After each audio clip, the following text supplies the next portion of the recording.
Affectionately remembered as America's sheriff, has died. In a statement, his family said the beloved actor Andy Griffith died at his North Carolina home today. He was 86 years old. Griffith rose to fame in the 1950s, but he became a star in the 60s when The Andy Griffith Show was part of America's original must-see TV, clocking some 35 million viewers each week. That's more than Seinfeld and nearly double the weekly viewership of the hit sitcom Friends. Every Monday night, American families would come together to check in on Griffith's signature character, a Southern sheriff in the fictional small town of Mayberry.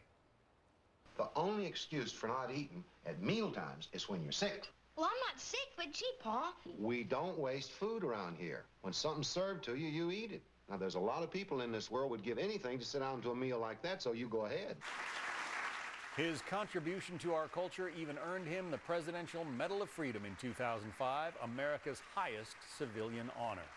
Trace Gallagher is live in our West Coast News Hub. Trace? You know, John, Andy Griffith actually wanted to be a minister and decided instead to be a teacher. And as we all know, he wound up being an entertainer, which was a stroke of luck for all of us. Because although he never preached nor taught, his lessons were invaluable.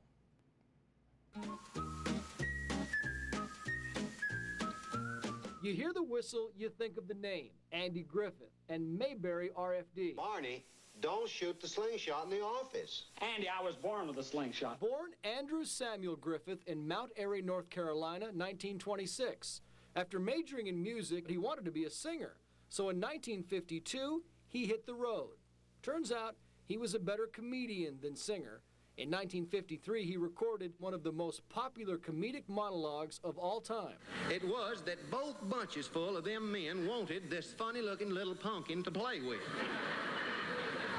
He went to Broadway, where he received a Tony nomination for his role in No Time for Sergeants.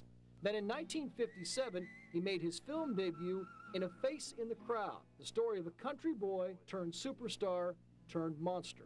If whiskey don't get us, then women must.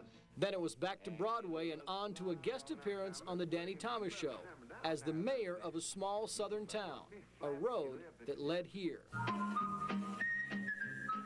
The Andy Griffith Show ran for 8 years and has rerun ever since. In 1986, Andy came back to primetime television with a bang in the series Matlock. Say, aren't you Ben Matlock, the famous lawyer? I'm Ben Matlock. Sheriff Taylor and the gang did reunite a couple of times. Both specials were hugely successful. Apparently Mayberry is where we liked Andy best.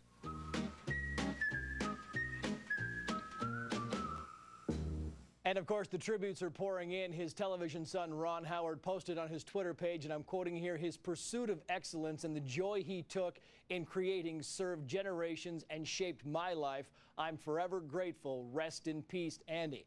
And President Obama issued this statement, quoting, Andy was beloved by generations of fans and revered by entertainers who followed in his footsteps.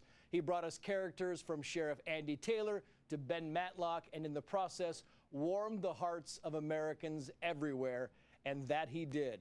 Andy Griffith was 86 years old. News magazine in the world.